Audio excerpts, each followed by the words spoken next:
السلام عليكم. لا تنسوا الاعجاب بالفيديو والاشتراك في القناة تشجيعا لنا لنستمر بنشر المزيد إن شاء الله.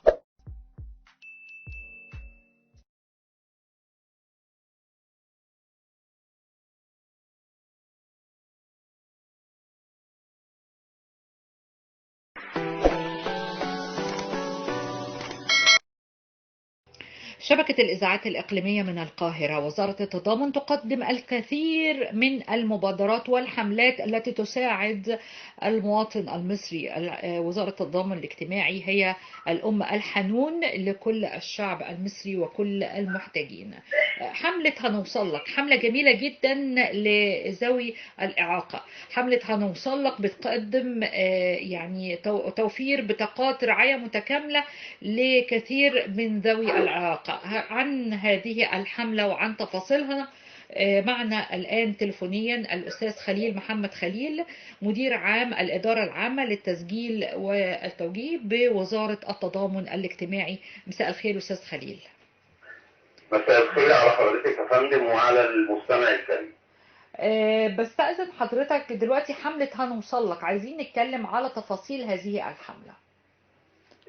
حملة هنوصلك حملة وزارة التضامن الاجتماعي أطلقتها معالي الوزيرة في بداية شهر 8/2023 بهدف تيسير إجراءات الحصول على بطاقة الخدمات المتكاملة للأشخاص ذوي الإعاقة.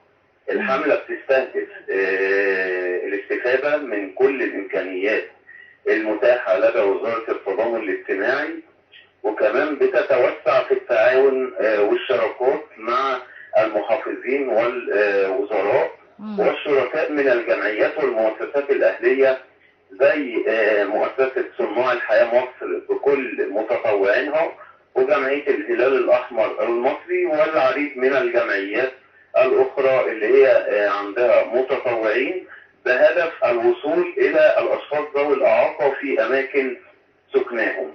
هي الحملة من عنوانها هنوصلك. احنا مش هنستنى الاشخاص ذوي الاعاقه لما يكون لنا مكاتب التاهيل بتاعتنا واللي عددهم 231 مكتب، لا احنا هيئنا هذه المكاتب وميكناها بحيث ان هي تنزل على الارض في اقرب نقطه وفي اقرب تجمع. الحمله هتجمع لنا في مجموعه من الاشخاص ذوي الاعاقه ويتم تسجيل بيانات هؤلاء الاشخاص عن طريق التابلت. سيادة الوزيرة يمكن تزامنا مع هذه الحملة أطلقت العمل بالمرحلة الثالثة اللي هي الإعاقات الحركية البسيطة والسمعية البسيطة والبصرية واضطرابات طيف التوحد وأمراض الدم البسيطة. كمان هي أعفت الأشخاص ذوي الإعاقة الشديدة والإعاقة بالغ الشدة من رسوم الكشف الوظائفي لاستخراج بطاقة الخدمات المتكاملة ضمن الحملة. يمكن بداية من شهر 8 لحد الآن اشتغلنا على 16 محافظة من محافظات الجمهورية، زي محافظات القاهرة الكبرى، الإسكندرية، المنوفية الغربية، الشرقية، الدقهلية، كفر الشيخ دولت في وجه بحري. عندي كمان شمال سيناء واسماعيلية والسويس وهنا وسوهاج. دول كلهم فيهم حملات سواء من متطوعي زي ما قلت لحضرتك صناع الحياة او من الهلال الاحمر. هم كمان بيساعدوا الاشخاص، بيوعوهم بالاوراق المطلوبة والمستندات المطلوبة. كمان بيعاونوهم في ان هم يوصلوا لمقر مكتب التأهيل المتنقل في اقرب نقطة ليهم. يعني مش بس مكتب التأهيل قريب منهم، هم يعني هم بيروحوا بنفسهم، لا في معاونة في ان هم يوصلوا المكتب. طيب طبعا انا يعني بستفيد من منصة حضرتك الكريمة، وبس عايز ألقي الضوء على الإجراءات اللي بيها ممكن أي من الأشخاص ذوي الإعاقة يحصلوا على بطاقة الخدمات المتكاملة. ويمكن إحنا ماشيين على آليتين. الآلية الأولى دي بتوجيه الشديدة وبالية الشدة هم بس يتقدموا لمكاتب التأهيل، سواء في مكتب التأهيل أو لو انتقل مكتب التأهيل في الحملة يقدموا لهم بس تقرير طبي من أي مستشفى حكومة، حتى لو قديم شوية ومن سنة 2019 احنا مش بنقول لأ.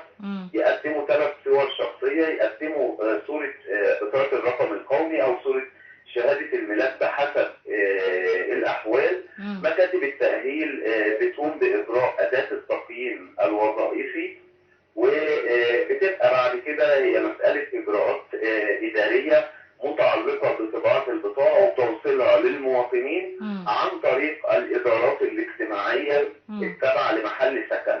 بتاخد وقت قد إيه يا خليل باشا؟ بتاخد وقت قد إيه يعني؟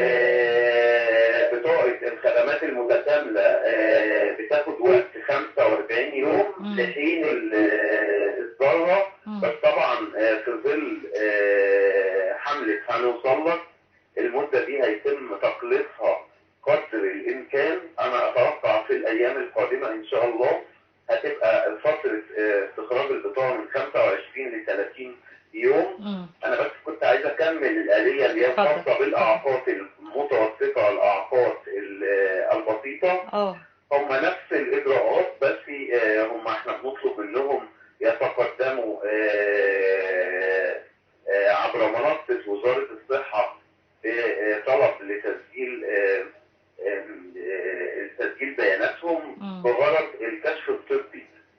بعد كده بيتكشف عليهم طبي من خلال اللجنة المختصة إلكترونيا، بيوصل لنا نتائج التقارير الطبية، وبعد كده بنكمل إجراءاتنا زي ما أنا قلت في التقييم الوظيفي وطباعة البطاقة وتوصيل.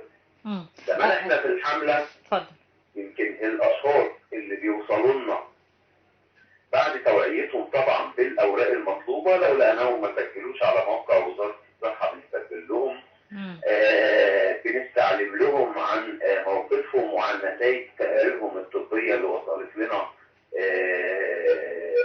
من وزارة الصحة. أنا بدعو كل الأشخاص ذوي الإعاقة بقول لهم إن بلدكم مصر مهتمة بحضراتكم. وزارة التضامن الاجتماعي نزلت على الأرض عشان تسجل بياناتكم. احنا وفاتحين كمان كل المراحل الشديدة والمتوسطة والبسيطة. يعني أنا بدعوهم للتقديم على بطاقة الخدمات المتكاملة، إن هي طبعا الوسيلة الوحيدة لإثبات الإعاقة ودرجتها، وهي الأداة الوحيدة لدى تعامل الأشخاص مع مختلف الجهات، سواء كانت جهات حكومية أو جهات غير حكومية. حضرتك يعني قلت من ضمن الإعاقات أمراض الدم، ممكن يكون أنا ما عنديش خلفية ما هي يعني إزاي يتم تحديدها كإعاقة؟ بيتم تحديد الإعاقة بوجه عام من خلال تقرير طبي ومن خلال تقييم وظيفي لدى مكاتب التأهيل. أمراض الدم زي أنيميا البحر المتوسط أو الأنيميا المنجلية أو الهيموفيليا، دول بيبقوا مطالبين بالتسجيل على موقع وزارة الصحة. وزي ما قلت بعد نتيجة الكشف الطبي ما بتوصل لنا، احنا كمكاتب تأهيل بنقوم بإجراء أداة التقييم الوظيفي، واللي بيها بنحدد مدى قدرة الشخص على القيام بالأداءات والأنشطة الحياتية اليومية وهو عنده درجة العجز. فبناء عليه بيكون له حق ان هو يستخرج بطاقة خدمات متكاملة، او ان هو بيبقى النتاج في الاخر ان لا توجد اعاقة. وفي الحالة ديت كمان بتوجيهات من معالي الوزيرة وبقرار من سيادتها تم فتح باب التظلمات من خلال لجنة في كل محافظة من محافظات الجمهورية، وده طبعا بالتنسيق والشراكة بيننا وما بين وزارة الصحة متمثلة في الإدارة العامة للمجالس الطبية المتخصصة. هل الخدمات المقدمة من خلال بطاقة الخدمات المتكاملة موحدة في جميع أنواع الإعاقات ولا بتبقى مختلفة؟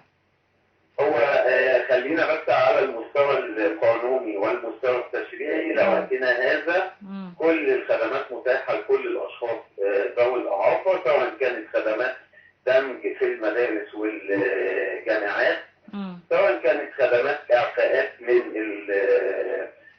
ضرايب على الدخول، على المفروض على دخل الشخص وتخفيضها بنسبة 50%، سواء كانت إعفاءات للأجهزة التعويضية والأطراف الصناعية المستوردة من الخارج لاستخدامهم. برضو ما يتعلق بالتوظيف ضمن نسبة 5%، وما يتعلق بالجمع ذي المعاشين والإعفاءات على السيارات المستوردة للاستخدام. أو التخفيض في وسائل المواصلات. أكيد طبعا بنسبة 50%، بالإضافة لاشتراكات برضو بخصومات على اشتراكات مراكز الشباب والأندية، وطبعا في مجانية ليهم للدخول في كل المتاحف والمناطق الأثرية. أستاذ خليل محمد خليل، مدير عام الإدارة العامة للتسجيل والتوجيه بوزارة التضامن الاجتماعي، احنا بنشكركم على الجهد المبذول وهذه الخدمات المقدمة من خلال حملة هنوصلك وتقديم كروت الخدمات المتكاملة لذوي الإعاقة. شكرا لحضرتك وتحياتنا لكم وزارة التضامن لوزيرة التضامن الاجتماعي. شكرا لحضرتك. تحياتي لحضرتك.